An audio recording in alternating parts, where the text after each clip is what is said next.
Hi, I'm Craig Tornquist with Young Champions, and today's book is brand new to me, and I really like it.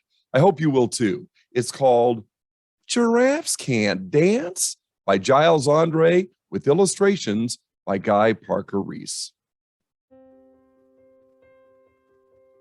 Gerald was a tall giraffe whose neck was long and slim, but his knees were awfully crooked and his legs were rather thin. He was very good at standing still and munching shoots off trees, but when he tried to turn around, he buckled at the knees.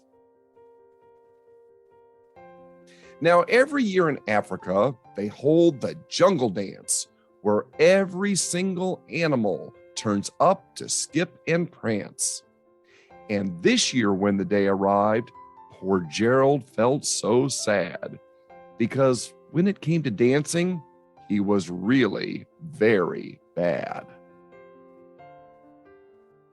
The warthogs started waltzing, and the rhinos rock and rolled. The lions danced a tango that was elegant and bold. The chimps all did a cha-cha with a very Latin feel, and 8 baboons then teamed up for a splendid Scottish reel. Gerald swallowed bravely as he walked toward the floor, but the lions saw him coming and they soon began to roar. Ah! Hey, look at clumsy Gerald, the animals all sneered. Giraffes can't dance, you silly fool. Oh, Gerald, you're so weird. Gerald simply froze up. He was rooted to the spot. They're right, he thought. I'm useless. Oh, I feel like such a clot. So he crept off from the dance floor and he started walking home. He'd never felt so sad before, so sad and so alone. Then he found a little clearing and he looked up at the sky. The moon can be so beautiful, he whispered with a sigh. Excuse me, coughed a cricket who'd seen Gerald earlier on, but sometimes when you're different, you just need a different song. Listen to the swaying grass and listen to the trees.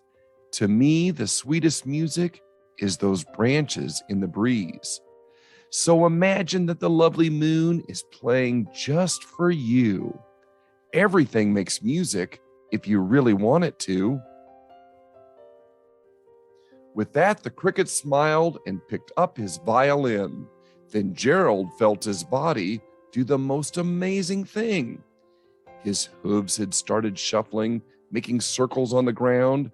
His neck was gently swaying, and his tail was swishing round. He threw his legs out sideways and he swung them everywhere.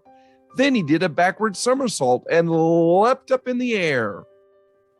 Gerald felt so wonderful. His mouth was open wide. I am dancing. Yes, I'm dancing. I am dancing, Gerald cried.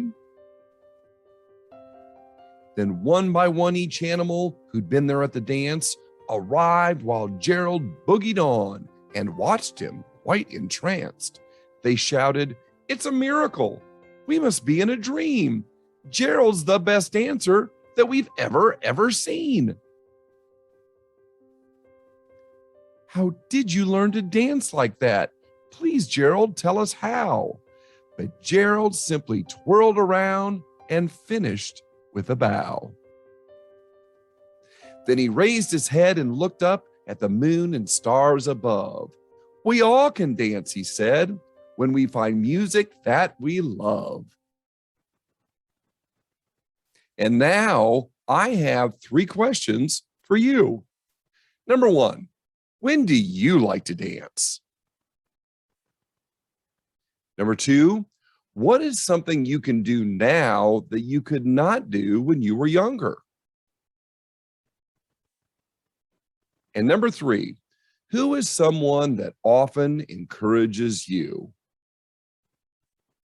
On behalf of everyone at Young Champions, I want to thank you for choosing to include me in your day. Take care, my friend.